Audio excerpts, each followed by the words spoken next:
Grimzilla says Carl Weathers tweeted Star Wars Multiverse about this trailer, and I don't think it was an accident. Like something is planned. Thoughts? Okay. Some people were bringing this up, Grimzilla. I don't want to poo-poo it at all. I'm not so sure it means what people think it means. I could be completely fucking wrong. This is just my opinion.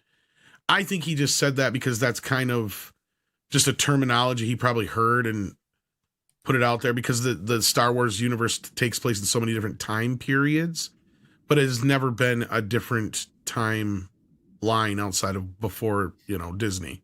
So, because that created the EU as a also rand or whatever you want to call it. So, yeah, I don't know what you guys feel about this, but I think he just the way he worded it. I don't think it means anything. Let's see if we can bring this tweet up on screen here, so that everyone can see exactly what we are talking about and what we are referring to. Tom, if you don't find it right away, it also was Bounding into Comics. But while Tom is looking to find it on screen, I'll describe it for those that are just listening in anyway. So it's a tweet from yesterday by Carl Weathers, where he retweets the trailer for the new season of The Mandalorian with the text, "Come on, y'all, this Mandalorian poster is too cool. Love being part of the Star Wars multiverse. March 1st, 2023, baby. Hashtag grief karga, hashtag be peace." So, yeah, he said the Star Wars multiverse, which is the first time we have ever heard that particular phrase being used. Like we know that Marvel is a multiverse, DC is a multiverse. As Tom just said, Star Wars has always been a universe taking place in one galaxy long, long ago, and that galaxy is far, far away, and it's just one of them, ain't no multiverse.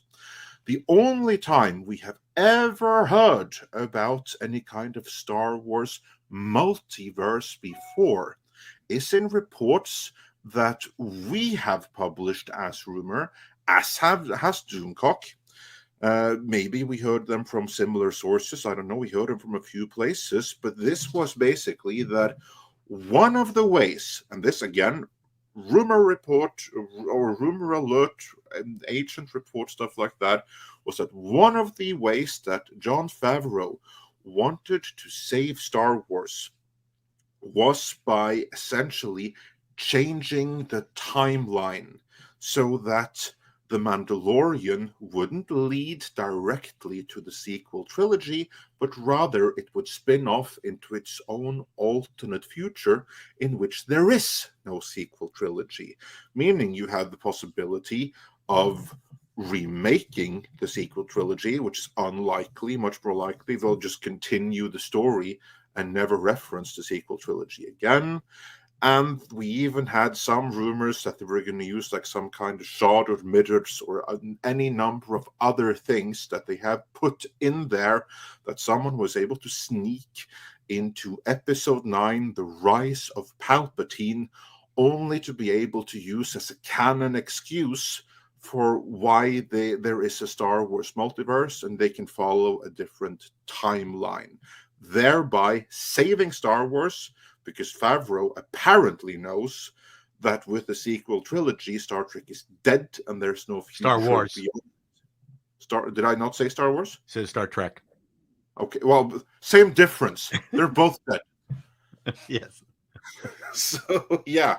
So that is the only time when we have heard or even referenced anything Star Wars multiverse ever before. Before this, it has only been a universe and anything other than in fan theories and rumors. And then Carl Weathers suddenly uses the phrase Star Wars multiverse. Now, how did that happen? Is this something that he did on his own? Is Carl Weathers, old man Carl, sitting alone trying to work out this Twitter thing that the kids were working with, just plucked up the term multiverse because he heard it said somewhere?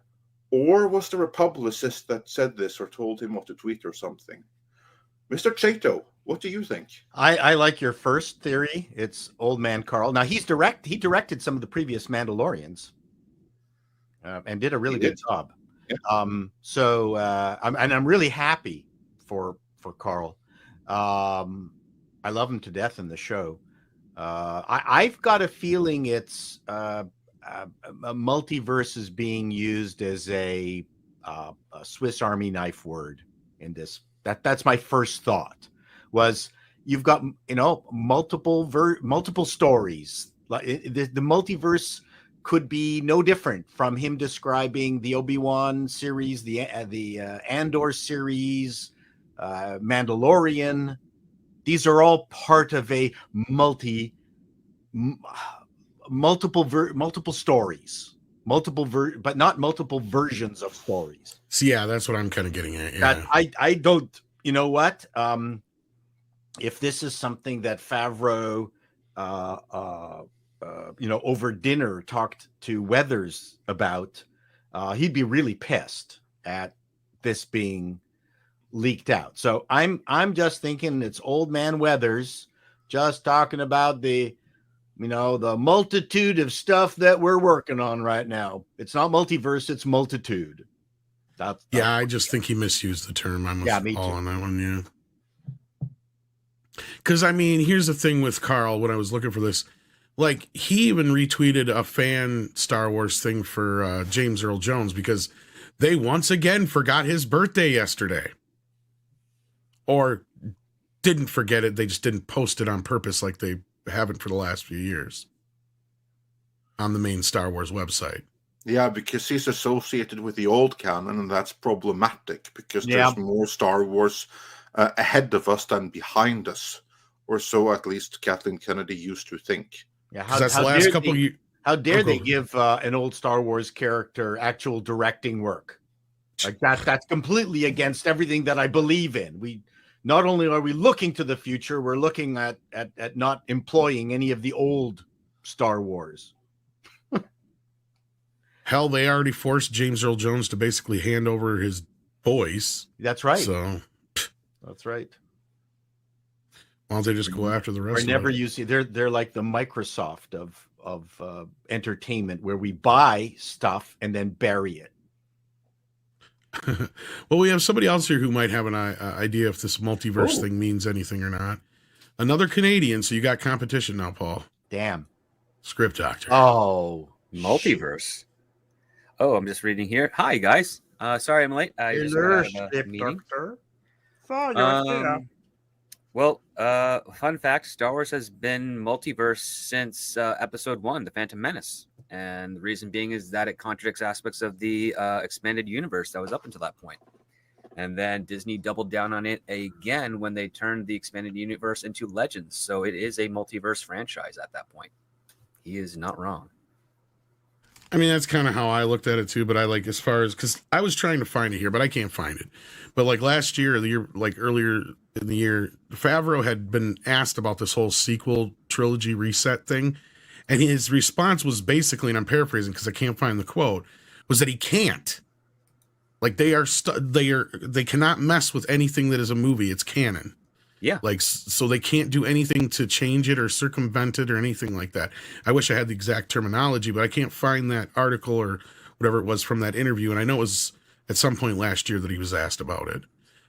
So yeah, on this whole, unless you're counting like, there's those things like in those other animated stuff they have too. So, I mean, I guess it could be considered a multiverse in that respect, but you can simply do it just by the history of Boba Fett. So Boba Fett before episode 2, he was Jaster Morrell. He was not Boba Fett. Boba Fett was an alias. That's right. And that was retconned and that was changed, but the material still exists. You can still find books and references that's his real name, but that changed after episode 2 because then he became the son of Jango Fett. They tried reconciling it years later. Didn't do a very good job of it, in my opinion, but it's now multiverse. But this is no different from writing a sitcom. Yeah, you start off with the idea, and then you just keep on going, and then you find out after 30 episodes later that, damn it, I got to give a son, a bastard son that's been away for all these years to one of the characters. Damn it, Oliver. So, I mean, it's not multiverse in the sense of Doctor Strange multiverse. Well, it's not crossoverable, but like we already have it. I mean, there's a whole slew of books that people consider canon, which I would agree is where Luke Skywalker has a son named Ben Skywalker, but it's not part of the film version, and that's as long as it's not Ben Dover. No. No, and I think that's really what it is. And also, I mean, we've heard Kathleen Kennedy refer to her wanting the Star Wars franchise to be like Marvel in a sense that you have to watch all the movies and shows to know what the fuck's going on or whatever. So in that respect, yes, there's stuff on television and movies. So I don't think Carl was like meaning anything specifically by it. I don't think they're going to spawn off like this is this canon and this is that canon. That I don't think that's going to happen. If anything, what you've got right now is you have a multiverse by way of the medium. So you have the comics, you have the books, and then you have the live. That's what I was getting stuff. at. Yes, that's what I mean. That's it. Then that qualifies. Lucas had tried to make it all one thing. It's a very difficult thing to balance. He was not entirely successful with that because again, there was no reason for him to have written out a character like Boba Fett and make that origin story in episode 2 at all. He did it because of the toys and the opportunities, popularity, and the clone aspect. That was it. It was not needed, but he did it because he wanted to, and he could, and it was his to do so. So, I mean, Einstein could not get the unified field theory together. No, so he just made it.